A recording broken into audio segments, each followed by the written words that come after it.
Comet. I'm putting in the new radiator. This is my quad core eBay special. 200 bucks. Just a, classic Mustang radiator, so it's cheap. I had to notch these frame rails down here. These were originally for the original suspension. There were little bars that came off and went back to the knuckles. I don't even remember what they're called, but they're gone now, so I call them gone. Anyways, I got my riv nut tool here. This originally had speed clips here, and I'm thinking just riv nuts. M8 riv nut fits in there beautifully, and yes, I'm going to try and do metric when I can. It also has 5/16, but I'm just going to do M8. I only have to do 4. The problem is this riv nut gun is big enough that I'm worried that it won't clear this alternator that's like right here in front of it, so we may have to do some clever dancing to get it to fit. Heck, I might even take the alternator off. I don't know. We'll see. But yeah, let me see what I can do, and then I'll cut back to this. I think I can pull this off, so let's see what happens. There.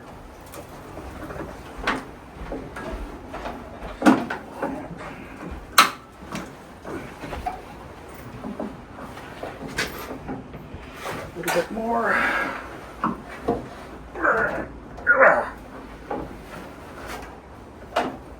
Okay. Yeah, I had to flex the metal a little bit to pull it off, but we got it. I can pull this off one more time. Yeah, totally can. Let's get the other hard one done, and then we'll do the easy ones.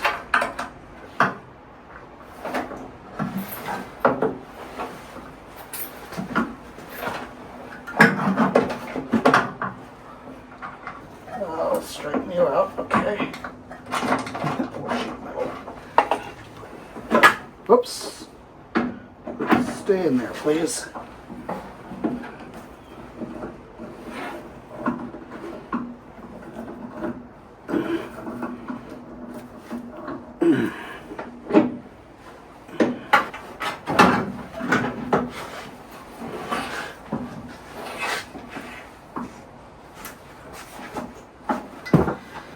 On the one hand, I wish these arms were longer. On the other hand, I'm glad they're not, because it wouldn't have fit. I'm amazed it fit there. Okay, let me see if I can find some bolts, and maybe we'll bolt the radiator in. I got these 10mm headed M8s. I think they're oil pan bolts, maybe. Anyways, they'll work. LS oil pan bolts, that is. So, new radiator.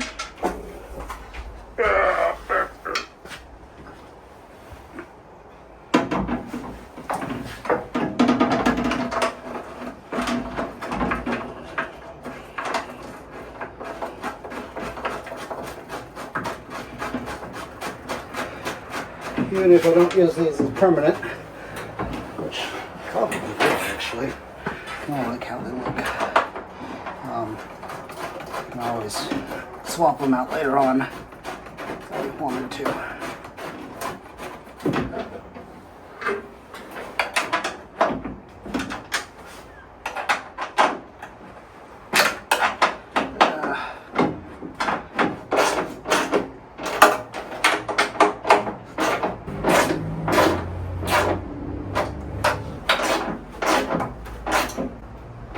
Okay, in case we're wondering, I definitely need to replace this fan. It's only 80 watts, but it'll do for the initial startup and stuff. Yay!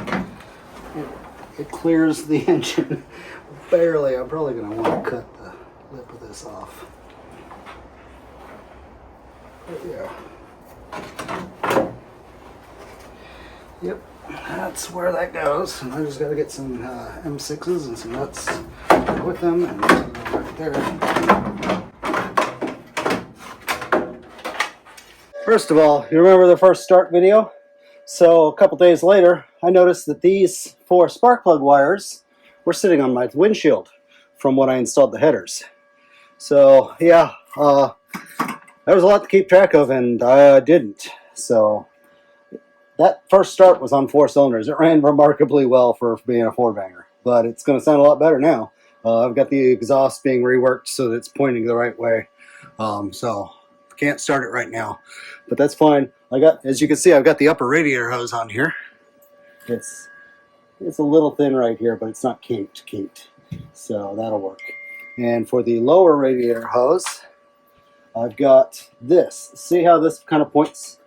Well, my battery box isn't supposed to sag that much, and I don't know if you can even see this down here in this hole, but this this radiator hose is pointing off to that direction. This one will redirect it forward, so I can just come out, go down, and then go back in to my radiator. And that's all I need there. So let's get that off, swap the thermostat over to it, and it comes with some shiny new Allen head bolts for it. Alright, I dropped one of them, I'll pick it up later. Anyways, here's my thermostat. Standard LS thermostat. So, pop this out of here. It certainly go in there really well. The thermostat seems to be stuck. How on earth? I'm beginning to wonder if this thermostat is just built into this or what. Oh, I might have to buy a thermostat. So they just sell this whole thing as a housing normally or what? Because it is not coming out.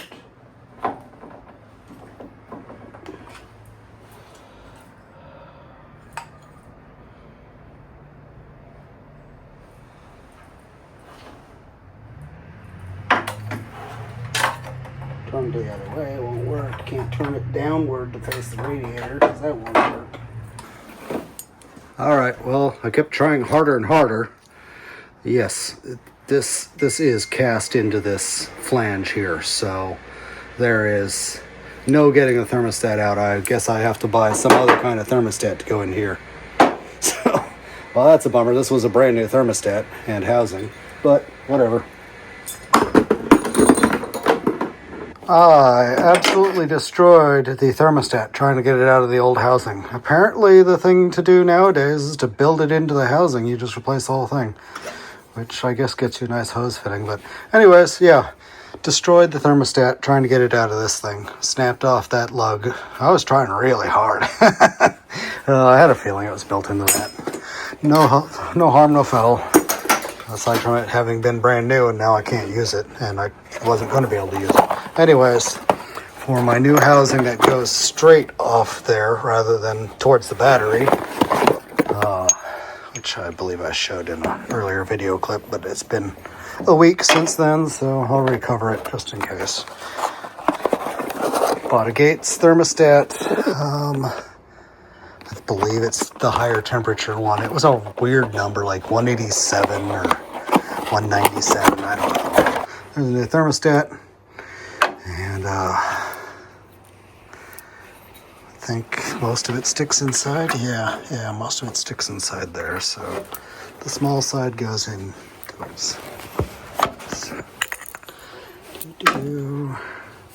And there's a tab there. I'm gonna guess that it wants that side up because that's where the ear jiggler is.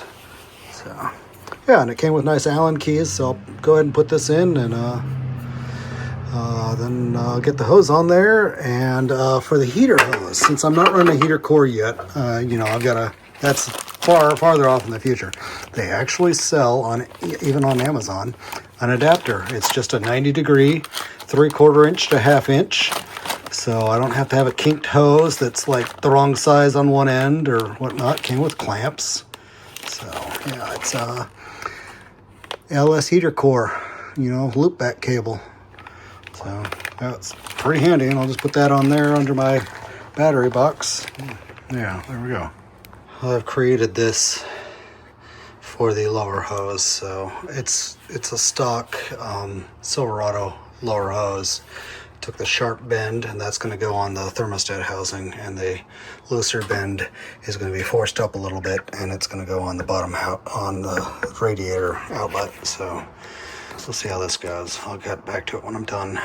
All right, that lower hose is on. It is ugly in a big way, but it's connected. It's got a splice in the middle of it that might blow apart under pressure. Who knows? And the only thing I've got left is the steam line that comes off the top of the heads, and I'm gonna drill and tap a hole in the top radiator tank right at the top of it to let that steam rise, you know, because this is a good 6 inches above the head ports. So let's do that. All right, it's installed. Brass 3/8 was all I could find at the O'Reilly's, so I had the tap and the drill. These are tapered taps, the NPT stuff, so be careful. You can see I only went about that deep on it. It was perfect. And you go a little bit, and if you can't start the thing at all, then go a little bit more, and then you'll find that it goes right in. And if you've gone too far, this will never tighten up. It'll bottom out, and you're kind of SOL at that point. So don't run your tap in too deep. A couple of threads at a time. I put some thread goo on there. Now I just got to run the line over to there and put some clamps on it. So cool. All right, today we finally got the cooling system hooked up, so we're gonna fill the radiator. I bought this universal, closest to normal green they make nowadays, aside from actually buying the normal green. 10 years, 300,000 miles. It should be pretty good. I don't think it's HOT or anything like that. Yeah, it's not HOT, OAT, POT. But it's compatible with all of those, it says. So anyways, this is yellow. I poured it out, mixed it up. It's at about 70% concentration because we don't get that cold around here. We just need it for the boil over protection and the anti-corrosion, and once in a while it'll get below freezing and come in handy. But anyways, gonna start pouring it in now. My funnel does not fit the radiator properly, so I poured about 3/4 of a gallon back into here to pour in. Still don't know if my head gasket's good or not. I believe it's good, but this will be the final test.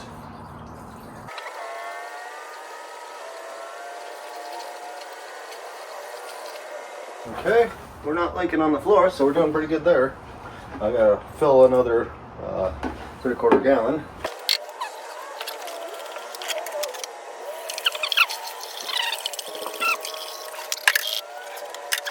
Radiator's looking pretty full. It might be almost there already, which is kind of surprising.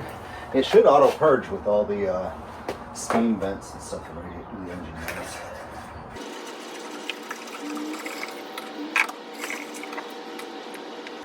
has. All right, I guess all I can do now is start the engine and get it to suck it through.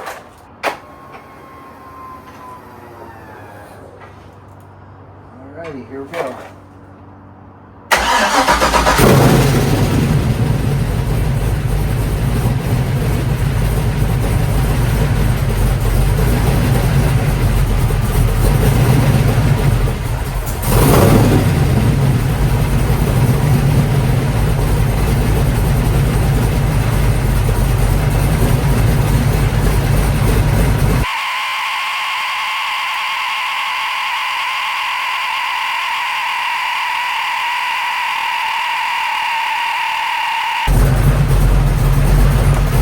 Incredible how much coolant it's taking very, very slowly.